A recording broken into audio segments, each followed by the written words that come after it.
L'officier de Capharnaüm qui se déplace et entreprend un voyage pour implorer la miséricorde de Jésus-Christ nous montre que pour obtenir les grâces que nous sollicitons, il faut joindre l'action à la prière. Dieu nous encourage à prier puisqu'il nous dit demandez et vous recevrez. Mais il veut que nous coopérions et que nous agissions de concert avec lui. Ceux qui comptent sur eux-mêmes et ne prient pas sont des présomptueux. Mais ceux qui prient sans agir, sans faire d'efforts, sans se donner ni peine ni mouvement, ceux-là, dit saint Augustin, sont des paresseux. Ni les uns ni les autres ne verront l'accomplissement de leurs désirs. Le plus sûr moyen d'obtenir des grâces, ajoute ce père, c'est de nous rendre dignes par notre conduite d'être exaucés.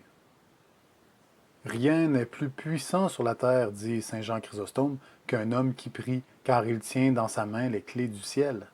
La prière humble et assidue touche le cœur de Dieu, mais la vertu de la prière ne réside point dans la multiplicité des paroles. Jésus nous dit ne multipliez pas les paroles comme le font les païens, qui imaginent être exaucés à force de paroles. L'officier de Capharnaüm ne dit que peu de mots, et ces mots sont simples, sans art, sans protestation verbeuse et superflue. Quand le cœur souffre ou quand il aime, son gémissement rend un son qui émeut le cœur de Dieu et fait jaillir les grâces.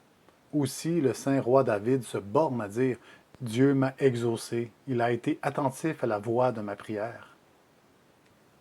Le Seigneur, avant d'exaucer les supplications de ce père affligé, lui adresse une parole sévère qui dut augmenter son anxiété douloureuse.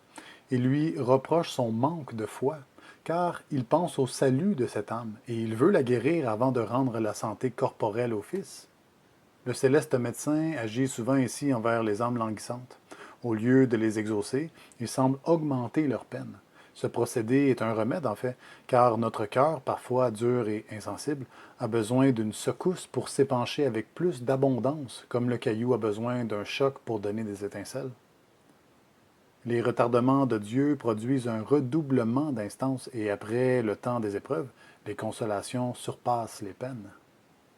L'exemple du personnage de Capharnaüm nous montre que la douleur est une des conditions les plus favorables au triomphe de la grâce et au réveil de la foi, car tandis que les prospérités de la terre épuisent la vie spirituelle, énervent le sens des choses de Dieu et produisent un rassasiement factice qui éloigne l'homme des biens véritables, les adversités, au contraire, le rappellent à Dieu, en détruisant les illusions et les rêves qui endormaient la conscience.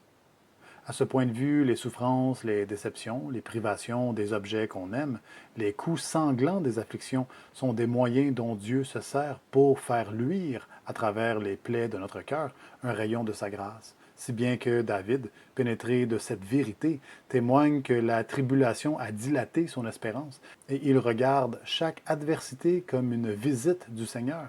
De là ces paroles, Votre verge, Seigneur, et votre bâton m'ont consolé. Car ce n'est pas l'importunité, c'est le découragement qui déplaît à Dieu. Donc, quelque nombreuses et coupables que soient ses infidélités, le pécheur ne sera pas confondu s'il prie avec confiance. Ses misères et ses maladies spirituelles seront autant de titres à la miséricorde divine, et pourvu qu'il persévère, il obtiendra la grâce qu'il demande. Disons avec le prophète, ce n'est pas en vue de nos propres mérites que nous répandons nos prières devant le Seigneur, mais notre espérance est fondée sur la bonté infinie de Dieu. Remarquons ici l'effet instantané de la parole de Jésus-Christ. Il dit « Votre fils est guéri ». Et au même instant, cette parole efficace et vivifiante produit, par sa force divine, la chose qu'elle signifie et qu'elle ordonne. Miracle qui est la figure sensible de la grâce invisible des sacrements. Elle régénère l'âme aux fonds baptismaux. Elle lui rend la grâce au tribunal de la pénitence. Elle renouvelle au Saint-Autel les mystères sacrés de la Passion et de la Scène. Elle ouvre aux chrétiens réconciliés les portes du ciel. Elle agit d'une autre manière, mais avec une vertu non moins admirable, dans la prédication évangélique, si bien que saint Augustin compare le pain de la divine parole au pain de la sainte table.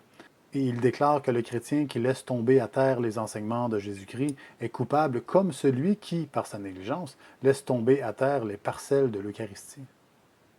Quiconque entend mes paroles et les pratique, dit Jésus-Christ, est semblable à un homme sage qui a bâti sa maison sur le roc.